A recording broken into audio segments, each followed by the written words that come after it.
Pada zaman ini, teknologi perhubungan amat baik. Sebaik saja ada sesuatu berlaku di dunia, kita akan dimaklumkan serta-merta. Akan tetapi, disebabkan maklumat yang berlebihan, kita sukar membezakan maklumat penting dan remeh. Ramai orang menganggap Alkitab agak ketinggalan zaman, membosankan atau sukar difahami. Apa yang boleh Alkitab katakan per kita pada abad ke-21?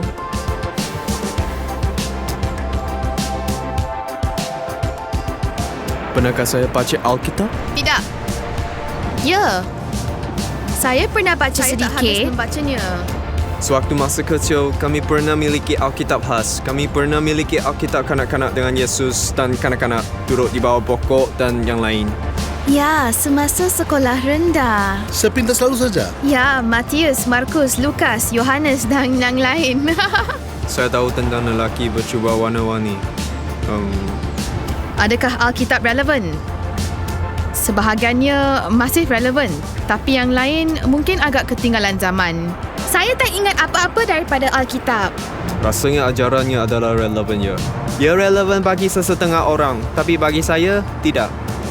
Rasanya Alkitab mengilhamkan dan kadang-kadang mengecewakan.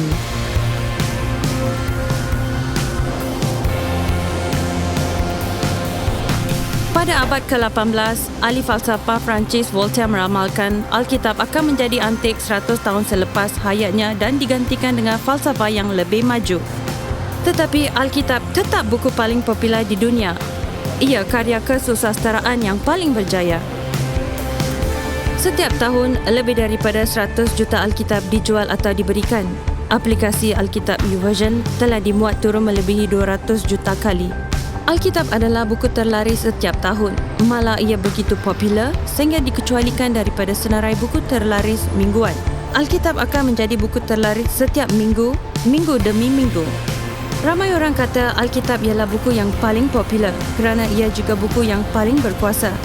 Ia berkuasa mengubah manusia dan masyarakat. Pada hari kemakutaannya, Ratu England diberikan sebuah Alkitab dengan kata-kata ini. Kami menyampaikan kitab ini, benda paling bernilai yang ada di dunia. Alkitab amat berharga. Penulis Mazmur menggambarkan Alkitab lebih indah daripada emas. Malah ia amat berharga, sehingga ada yang mempertaruhkan nyawa mengongsinya. Pada Mac 2009, pada pagi itu, Marzia menerima panggilan orang tak dikenali. Dia bertanya tentang dokumen kereta dan memintanya ke balai polis. Kami tak tahu mengapa dan apa akan berlaku. Kami berdoa bersama-sama, kemudian dia pergi ke balai polis. Saya menunggu Marzia pulang daripada polis keselamatan. Tiba-tiba saya terdengar dia bersama beberapa orang lain di sebalik pintu. Dia berdiri dengan 3 orang pengawal. Saya sangat terkejut. Mereka menggeledah semua tempat. Kami berdua ditahan dengan semua harta benda kami seperti Alkitab, wayang Yesus, ke polis keselamatan. Kami disoal siasat selama berjam-jam. Rasanya pada hari pertama dia mengancam akan menyeksa kami. Di dalam sel yang gelap di tingkat bawah tanah, kami berpelukan. Kami mengucapkan selamat tinggal kerana berfikir akan dibunuh. Kami amat takut. Satu-satunya yang boleh kami lakukan di dalam kurungan gelap itu ialah berdoa untuk satu sama lain. Kami berkenalan pada tahun 2005 dan selepas menamatkan kursus teologi, kami mempunyai minat yang sama, iaitu pulang ke negara kami dan mengongsikan mesej ini dengan bangsa kami.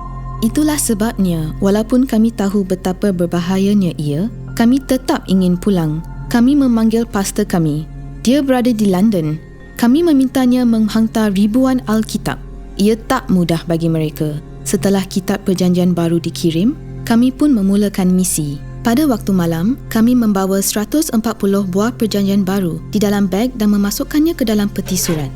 Saya ingat ada kalanya, pada musim sejuk, kami berjalan lama, selama 8 ke 9 jam. 3 tahun kemudian, kami telah mengedarkan 20,000 buah Perjanjian Baru. Terdapat beberapa kisah yang menakjubkan tentang perlindungan Allah. Kami melihat keajaibannya. Kami mengedarkan Alkitab, berbual dengan orang dan mengadakan gereja di dalam 2 buah rumah pangsapuri. Kami tahu ia berisiko. Kami dipenjarakan selama 9 bulan dan diasingkan selama 14 hari. Kami dikurung di dalam kurungan terasing. Selama 9 bulan itu, kami menghadiri kira-kira 10 perbicaraan, 10 mahkamah dan hakim setiap mahkamah dan penyual siasat mengancam kami dengan hukuman gantung. Mereka mendesak kami supaya menafikan iman terhadap Yesus. Kami tidak membawa Alkitab, tetapi kami hidup dengan ayatnya.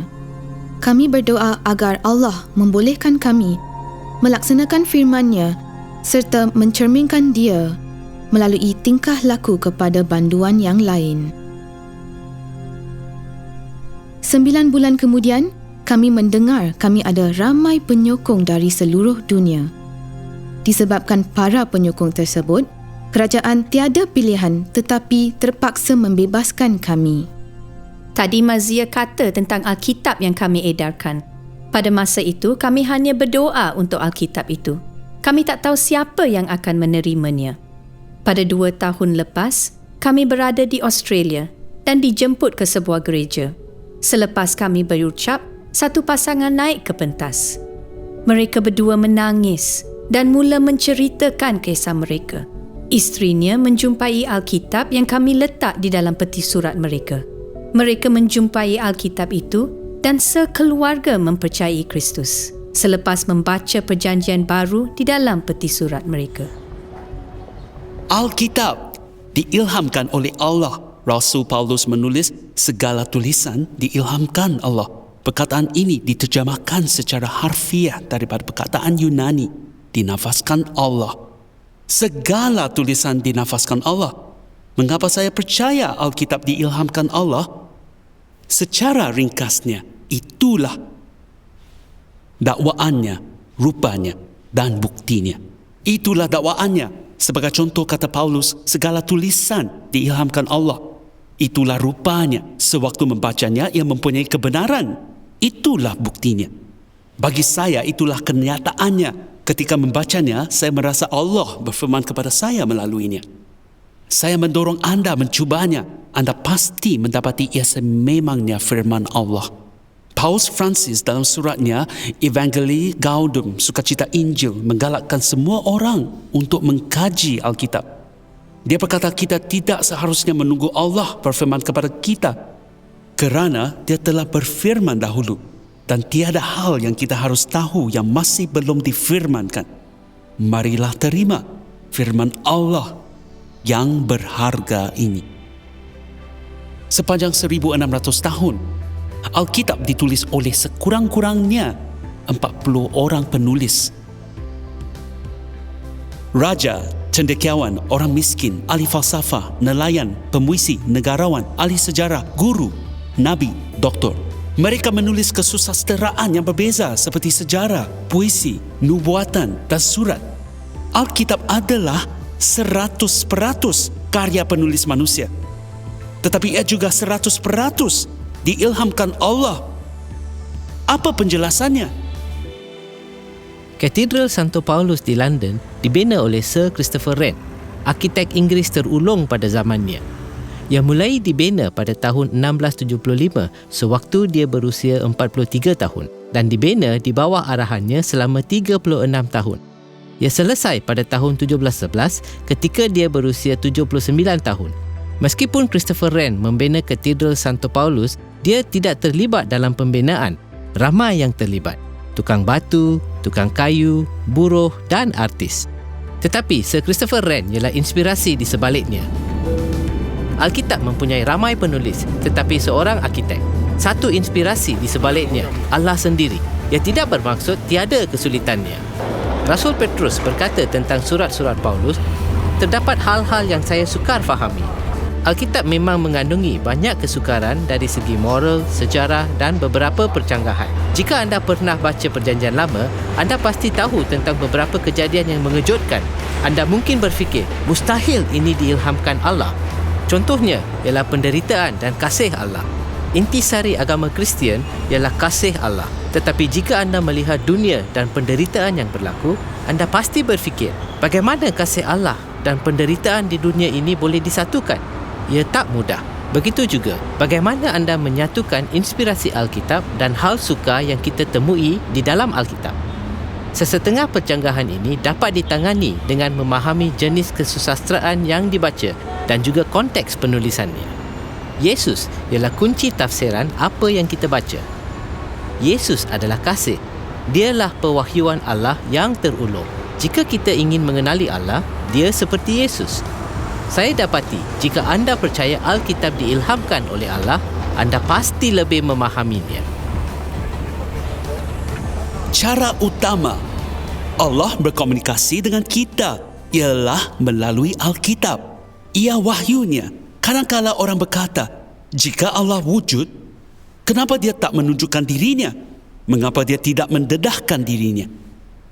Jawapannya sudah. Pertama, Allah telah menyatakan dirinya melalui penciptaan. Pemazmur berkata, langit menceritakan kemuliaan Allah dan cakrawala memberitakan pekerjaan tangannya. Sebagai contohnya, sewaktu anda mendaki gunung dan melihat keindahan alam, pemandangan menakjubkan yang anda lihat, anda berkata, wah, Allah mesti wujud. Atau anda memandang bintang-bintang di langit pada waktu malam dan berkata, mesti ada pencipta di sebalik semua ini. Hakikat kita wujud, hakikat kewujudan memang nyata menunjukkan adanya seorang pencipta. Pelarasan halus alam sekitar, hanya Allah yang mampu melakukannya. Hakikat kita sentiasa mencari sesuatu, mencari Allah. Jadi ya, Allah telah menyatakan diri melalui penciptaan. Lebih-lebih lagi, Allah menyatakan dirinya melalui Yesus. Bagaimana kita mengenali Yesus? Cara utama ialah melalui Alkitab. Perjanjian baru adalah tentang Yesus. Begitu juga perjanjian lama. Jika anda membacanya melalui kanta Yesus, anda akan dapati ia juga mengisahkan tentang seseorang, iaitu Yesus. Sains adalah penerokaan cara Allah menyatakan dirinya melalui penciptaan. Sebab itulah sains sangat penting, menakjubkan dan mengujarkan. Teologi adalah penerokaan cara Allah menyatakan dirinya melalui Yesus dan Alkitab. Tiada konflik antara sains dan iman. Terdapat tanggapan luas bahawa sains dan Allah tidak serasi. Ia aneh kerana jika anda mengkaji kebangkitan sains pada abad ke-16 dan ke-17, semua perintisnya mempercayai Allah. Malah mereka boleh dianggap sebagai orang Kristian, Galileo, Kepler, Newton dan yang lain. Kepler terkenal dengan kata-kata, kami cuba mempelajari fikiran Allah. Kepercayaan mereka terhadap Allah bukanlah penghalang, ia merupakan pendorong. Disebabkan mereka percaya wujudnya pencipta, roh rasional di sebalik alam semesta, sains wajar dipelajari. Mereka pun mempelajarinya.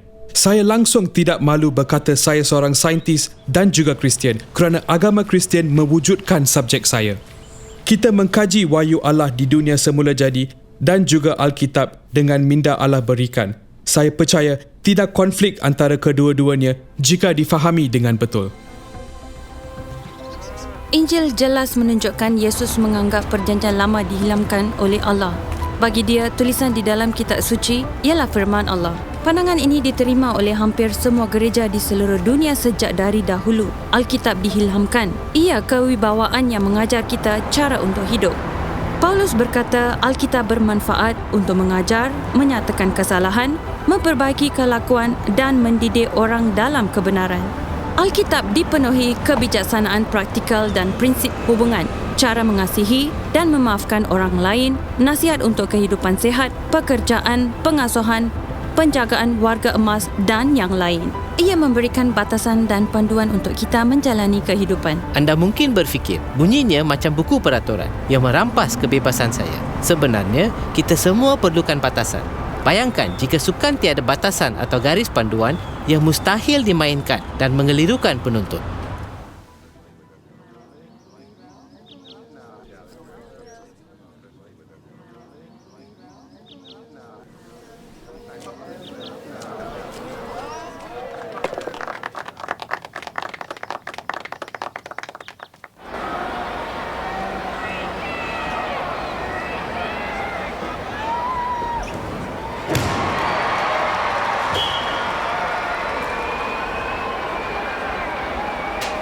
Jika hidup kita tiada batasan atau garis panduan, ia pasti kelam kabut.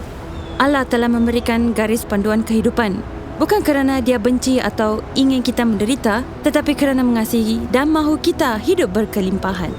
Kebebasan sebenar wujud setelah mengetahui Allah berkuasa dan wujudnya batasan. Ya, kita tahu kanak-kanak yang membesar tanpa batasan tidak yakin dan tidak gembira. Kita juga sama. Batasan diwujudkan kerana kasih. Allah tak kata jangan membunuh untuk menghalang kita berserodok. Dia tak kata jangan berzina untuk merosakkan rancangan. Dia tak mahu kita terluka. Dia mengasihi anda. Allah telah berbicara melalui Alkitab. Allah masih berbicara melalui Alkitab. Alkitab digambarkan sebagai surat cinta daripada Allah. Jika anda menerima surat daripada orang tersayang, anda akan menyimpannya. Saya menyimpan semua surat daripada isteri saya, Pipa.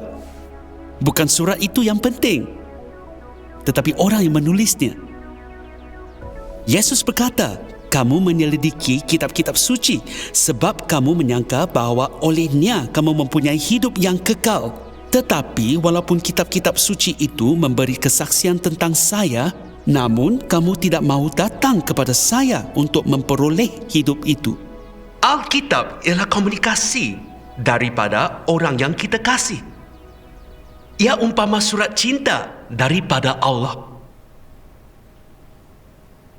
Itulah yang membuatnya mengujakan untuk dibaca. Yesus berkata, Alkitab ditulis bukan hanya untuk dikaji.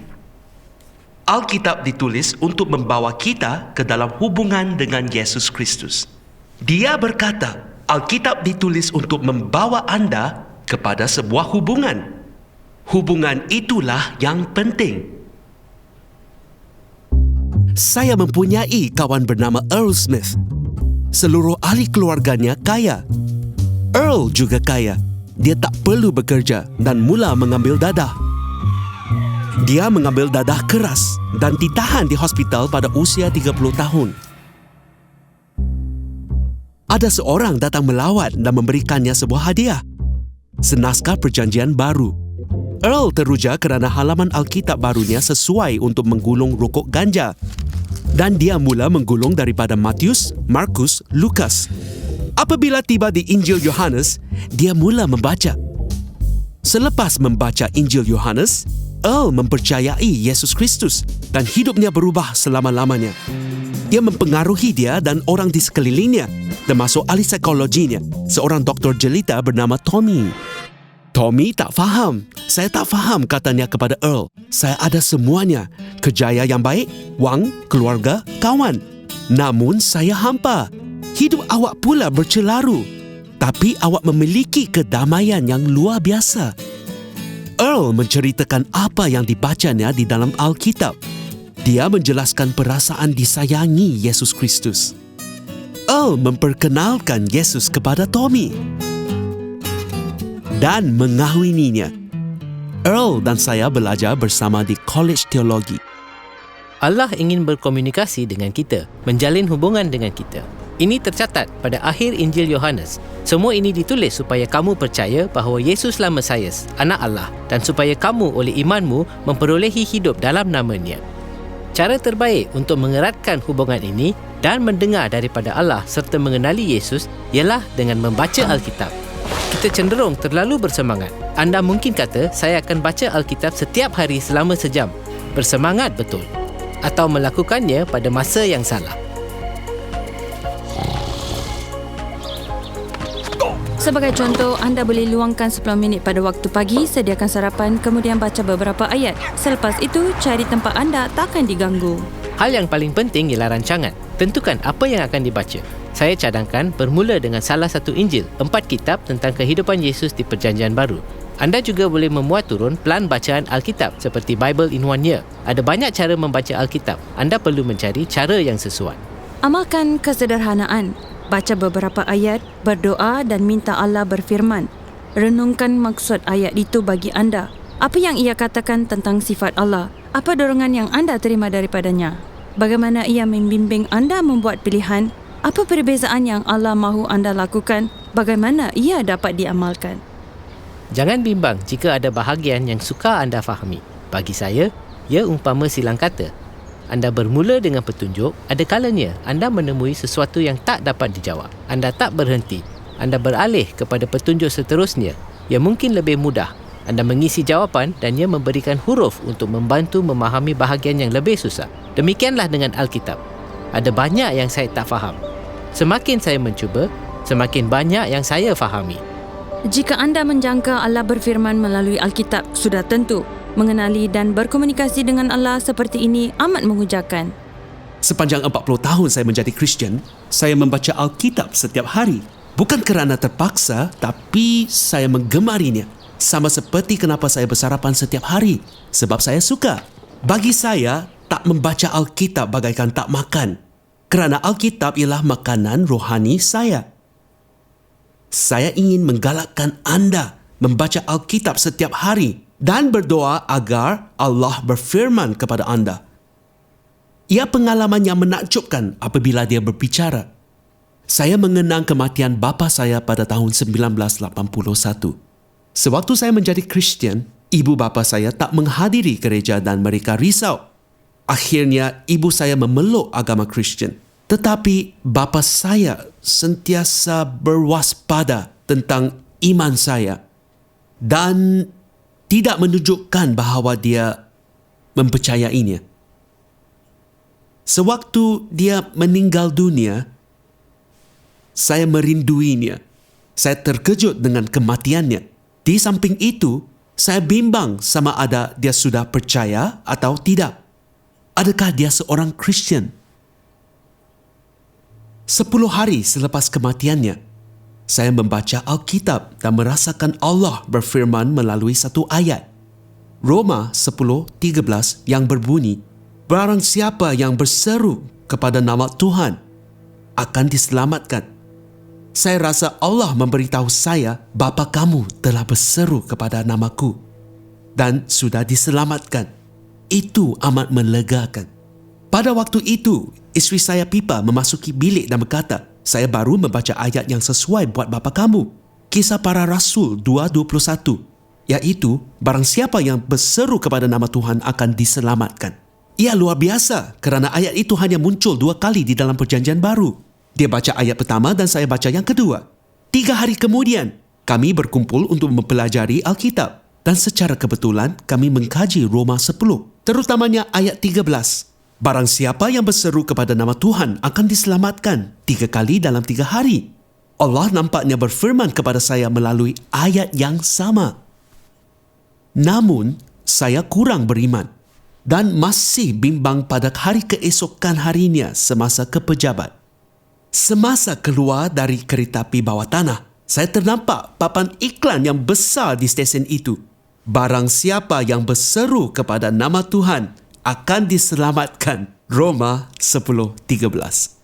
Saya menceritakan semua ini kepada seorang kawan dan dia berkata, "Awak tak rasa Tuhan nak beritahu sesuatu?" Saya ingin bertanya kepada anda, adakah anda rasa Tuhan ingin berfirman kepada anda?